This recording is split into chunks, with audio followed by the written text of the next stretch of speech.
It saved the galaxy time. What's the best way to get on Disney World's newest roller coaster? Here's how to conquer Disney World's newest ride. Molly and I are testing out the ways you can ride Guardians of the Galaxy Cosmic Rewind. Hi, Quincy. There are only 2 ways to ride this attraction, and neither one of them is waiting in line. I'm going the virtual queue. Or you can pay for a fancy ride individual lightning lane like me. We're gonna see which is a little bit faster. Talk to you about which one's the best, give you tips and tricks on how to conquer this new amazing attraction you probably want to do. So let's go. I will be using the lightning lane today to ride Cosmic Rewind. That is the way that you can bypass the queue. Not that there is really a queue, but it's the way that you don't have to deal with the virtual queue. And if you are park hopping into Epcot, you're gonna wanna listen up because this is pretty much your only way to guarantee that you're gonna ride this attraction. As a reminder, fancy rides, also known as individual lightning lanes, are not included with Genie Plus. They are their own cost. For fancy rides, if you are a Walt Disney World Resort guest, you can purchase them starting at 7 a.m. that day. Other guests can buy them starting at the time that park opens, which for Epcot right now is usually 8:30. I am considered a resort guest today because we're mooching off of Quincy's Swan Reserve tour she did. So I was up and at 'em at 7 a.m. and I was able to choose from pretty much any time that I would like to buy the fancy ride for Guardians of the Galaxy Cosmic Rewind. I will say though, despite being incredibly popular in Disney's newest ride, the passes do not go near as fast as they do for Rise of the Resistance. Typically with Rise of the Resistance, there's no chance a non-resort guest will get to buy it because it'll sell out before the park opens. But I've had great success several times buying Cosmic Rewind as a non-resort guest at 8:30 or after, and I checked today and they still had passes available around 9:40. So definitely don't dawdle too much if you're deciding if you want to buy a pass, but you don't need to be quite as trigger happy as you do over at Rise of the Resistance. The beauty of using a virtual queue, of it being an option, is that you don't have to rope drop. So for any other ride as new or as popular as Guardians, if it didn't have virtual queue, you'd probably be at the park 30 minutes to an hour before opening and then rushing right over there to try to get the shortest line of the day. We don't have to do that. I was able to book my virtual queue from bed at 7 a.m. It's early to get up, but the park opened at 8:30 anyway, so you know. Also, you can go back to sleep. No one's stopping you. The way virtual queue works is that you'll find it in the My Disney Experience app. It's on the home page. You can also find it on the tip board under Guardians of the Galaxy. You can find it on the Guardians of the Galaxy page. And there's even a virtual queue section. If you go to the little 3 lines for the menu, you can scroll down and see virtual queues. And from there, you can hit join queue. Now, the queue opens at exactly 7 a.m. and exactly 1 p.m. You do have to have an Epcot Park Pass for that first queue, and you need to be in Epcot for the second queue. I went ahead and set up a world clock on my computer to watch so that at 6:59:59, I'd be ready to hit that refresh the millisecond it hits 7. Another thing to keep in mind with it is that now you can actually adjust your party before 7 a.m. So back when Rise of the Resistance was virtual queue, you had to adjust your party really fast while you were joining the virtual queue, and it often cost valuable time if you had someone linked in your party who you didn't want linked in your party. But now you can adjust that party before 7 a.m. So make sure you get on. I got on my app around 6:50, 6:55, and I started making sure that everything was running smoothly, closing other apps. I restarted the app a few times because I'm paranoid, and I went ahead and adjusted my queue because I actually have a friend in the park today who's here for fun, and I didn't want to get in the way of their virtual queue booking. Then 7 a.m. rolled around, and what do you know? Got boarding group 4. That's actually the earliest boarding group I've ever gotten, so we had a win today. Is everyone feeling victorious, triumphant? But you're gonna feel even better when we're riding Guardians of the Galaxy together. Now, the reason I say it's important if you are park hopping into Epcot to pay attention to me, that's because the drop times that Quincy's explaining for the virtual queue are at 7 a.m. and you have to have an Epcot reservation, or at 1 p.m. and you have to be in Epcot. And park hopping's not till 2. So, you see the problem. Which means that if you're starting your day somewhere else and hopping into Epcot like many people do, and you want to ride Guardians of the Galaxy Cosmic Rewind, you're gonna have to buy a fancy ride as soon as you can. Now, interestingly, the return time for my group was called at 8:11 a.m. The park didn't open until 8:30, so my my window, which is an hour, you get an hour to return, ended at 9:10, less than an hour after the park opened. So that was interesting. I couldn't even have gotten into the park for the beginning of my window, so just be warned if you're like, oh, well, I'll definitely have an hour, I can get there by 9:30. But if you're one of the first groups, that might not be true. Janitors! I've been distracted by the janitors. Yeah!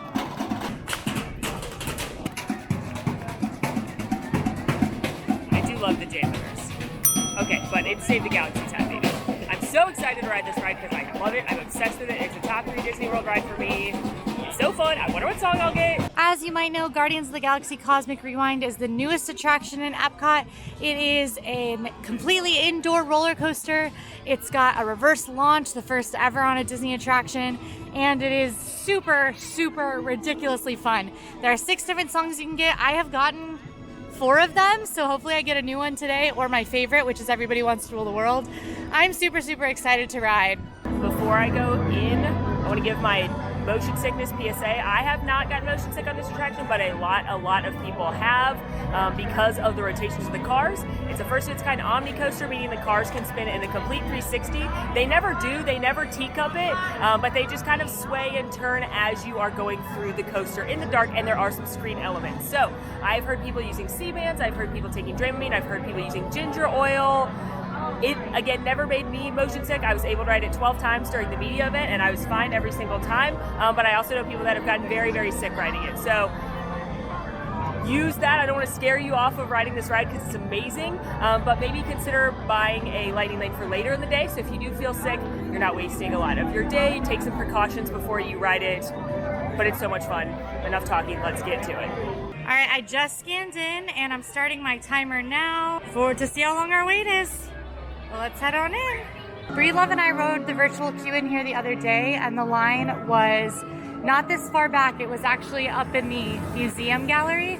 So it looks like we're gonna be a little bit longer of a wait today, but hopefully not too bad. So far it's been 29 seconds, if you're keeping track. One pro of purchasing the lightning lane is that you do get to pick which time you'd like, which I find to be a little more convenient than just like at random callback from the virtual queue. It's a lot easier to plan your day that way. Like, let's say you wanted to leave Epcot, but you're just stuck staying here waiting for your thing to get called back. So I do like the choosing of what time you would like to go. One thing I don't love about the lightning lane is that you miss a lot of the really cool stuff in the queue.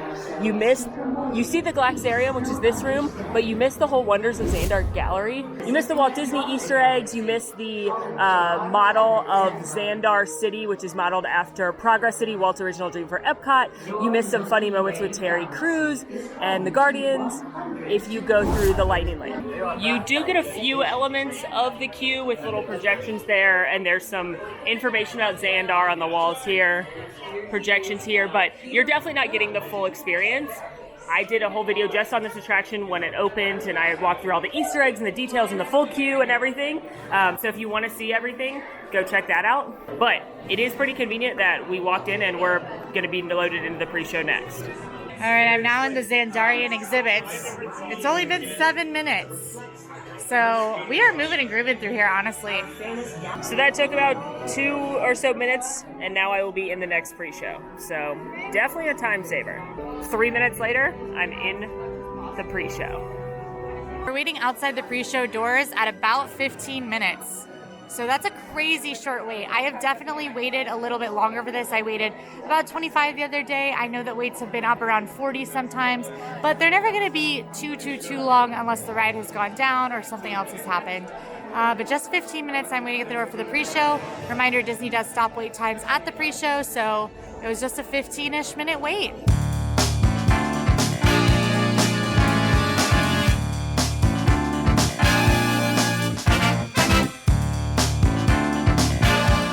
There are 6 different songs you could get when you take off, and you don't know which one you're going to get till the reverse launch.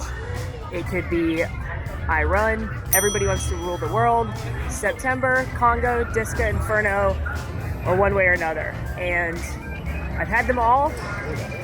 I think September's the most fun, but I had that one when I rode it last, so I'm kind of hoping for a little Disco Inferno today. Another thing you can do if you're worried about getting motion sickness, request to sit in the front. I've heard that's better for less motion sickness. My recommendation for the first time you ride it is row 5, and you can ask the cast members and they'll put you off to the side until they can accommodate which row you request. And that's because when I interviewed the Imagineers, they said 5 is the best for the show to get the full encompassing show of the attraction. So I like to tell people to sit in row 5 initially. Row 10 or 9 is of course the wildest, if you're looking for the craziest ride, and then again the front is the calmest.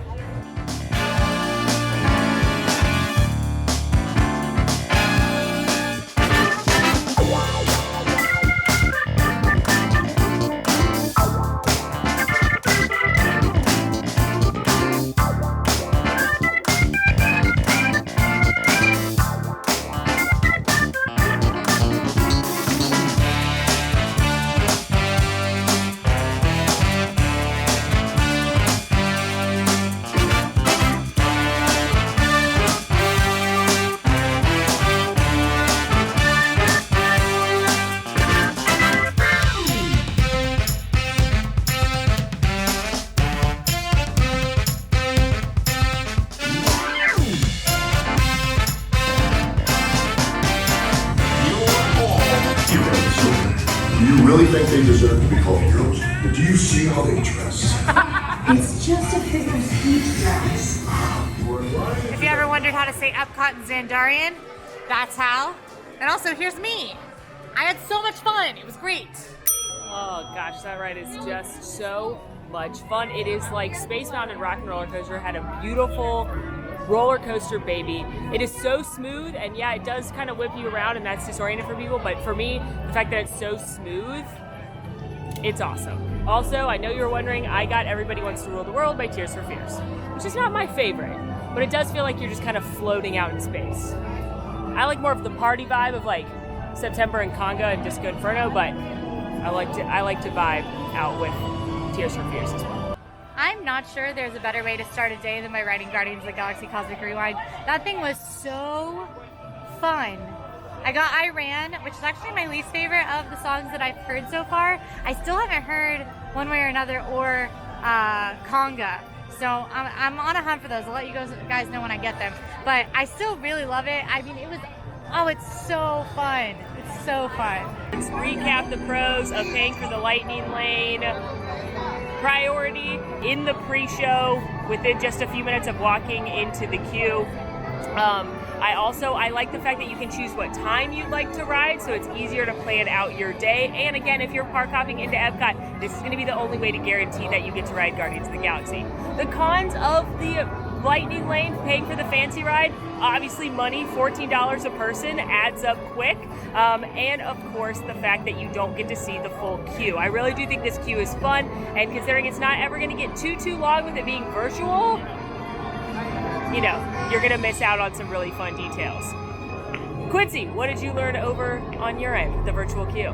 My science was good. I only waited 15 minutes using the virtual queue. I was in virtual group 4. I was able to get my virtual queue spot no problem. So it's definitely a great free offering, although it is a little bit stressful because if you miss it, gotta try it 1. And if you miss it at 1, things get dicey. But it was great and it was free. So that's nice. That is some interesting science. We do love science around here, don't we?